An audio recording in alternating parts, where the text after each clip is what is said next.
Grew up in a Muslim house, family very much obedient to the Muslim faith. When I was 5, went to school. At the same time, went to the mosque, and I've been taught all about Islam. When I think about Allah, God, I did not see Him as this wonderful God, the Creator, the loving caring of all people and all creation. I saw Him as this big, giant guy that's ready to crush me. I couldn't see myself going to heaven, not according to the Quran and all that teaching. I couldn't weigh my good deed against my bad deeds and still see myself winning, outweighing the bad deeds. There was no way. I asked myself those questions. Where did my spiritual life go? Where's God now? What does He look at me and sees? What does He see when He sees me? What must He be thinking of me? Am I totally cut off from Him because of all the sins that I committed? Is there a way back? How can I get back? One day I was offered a place to live with these Christian people, and I took the opportunity. The Christian family I moved in with had love for me. At first sight, I thought they were just pretending. They were really good actors. And sooner or later, I'm going to find out. The truth is going to come out. Then I found out the love that is shared between them as a family was extended to me. And it wasn't merely a natural love, as we call it eros or philios, but it was a love that they proclaim it was from God. And I couldn't believe that. How can God give them something that He didn't give me? What do they have so precious that I don't? I saw in their lives the commitment that I didn't have. I saw how the father of their family wakes up early morning, goes to work until at night. When he comes back, they unite around the table and they hold hands and they pray, or ask the children to sing a song to bless the food. I saw how he never raised his voice upon his wife or children. I saw how they spoke, and the place of the woman, how she is honored. She had a voice to speak. She had really wonderful things to teach those children. And when she spoke, she made sense. She was intelligent, educated. I was faced with a man that would sit with his children and read them Bible and ask them questions at the end. And then they held hands and they prayed. I was astonished by this discovery to me, to my spiritual life. It was a light that shed on me. So I asked questions. And as I hear these Christian people saying to me, you need a Savior. They say, we have the remedy for your disease, for your sickness. And that's when I start asking questions. So I went back to the Quran. One day I was given 4 volumes of a man, his name Sayyid Qutb. Sayyid Qutb, he is the man that translated the Quran. As I read, I found that every reference he had to, almost every reference, was leading to the Bible. He referred to John, the apostle. He referred to Paul. He referred to... And that's when my questions start raising again. I say, why? We Muslims believe that the Bible is corrupted and we don't take it in account as of true statements in it. Why is this man referring to it to enhance his explanation of the Quran? That also shed the light in my mind. I'm saying, this man is a glorious man in the Muslim world. Everybody respects him. And he is referring to the Bible as a point of referral. That means it's really deep down true. The next thing, one day I went out to the woods where I lived at 11 at night. As I got down on my knees, I looked up.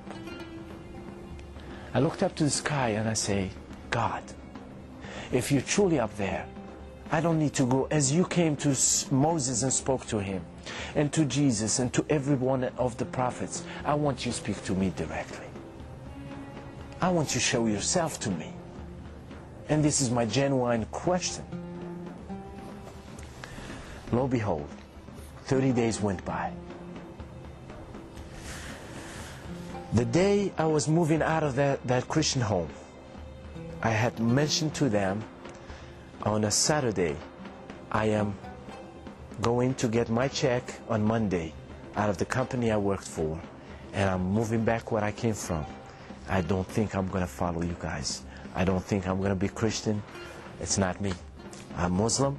I'm Arab. I will die Muslim and die an Arab, and that's all I care for. I left it that way.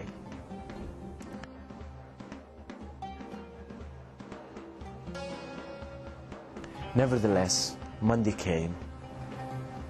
This lady that shared her heart in the gospel with me, she had the habits of throwing tapes in my car radio. I drove that Monday at 2 o'clock, and as I am driving, a tape started.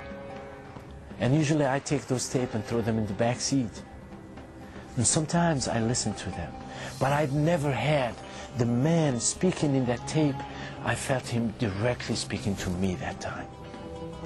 And all he mentioned, he said, you want the love of God, don't you? And I just start weeping. I said, yes, I want that. That love of God. I need that love of God. If I know I can give my life for that love of God, if I know that this God that I believe in will love me regardless of how many sins I committed, and He will wash all of them away and take them, I'm glad to be His servant. I went back to my Christian home that evening. I did not tell them anything, but they saw me as I came in, and they've never seen me cry with tears. That day, they understood something I did not understand. They hugged me and cried with me from 10:30 till 2 in the morning. So Sunday came, and I went to the church. I never forget that time. I went to the church, and I stand up. The pastor looked at the congregation, and he said, we have a brother here who wants to share something with you folks. I got up. I didn't share with them as I shared with you. I had no clue what was going on. All I said, now I believe in your Jesus. He's a truly Savior. He gave me peace. He took my sins away, and I believe it deep down in my heart. And I just wept. I look up, the whole congregation was weeping with me.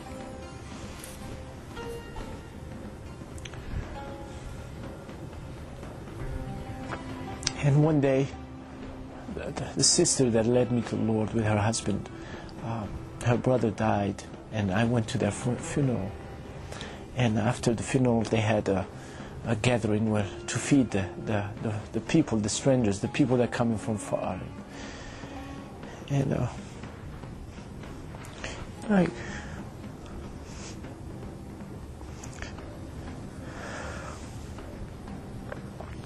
I walked to the reception afterwards, and people start lining up and coming to me.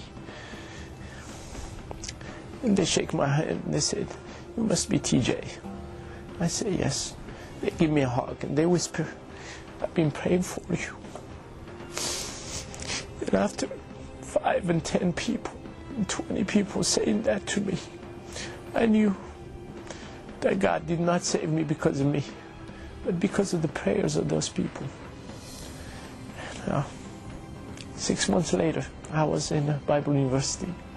2 years later, I was serving the Lord, and I'm still serving the Lord.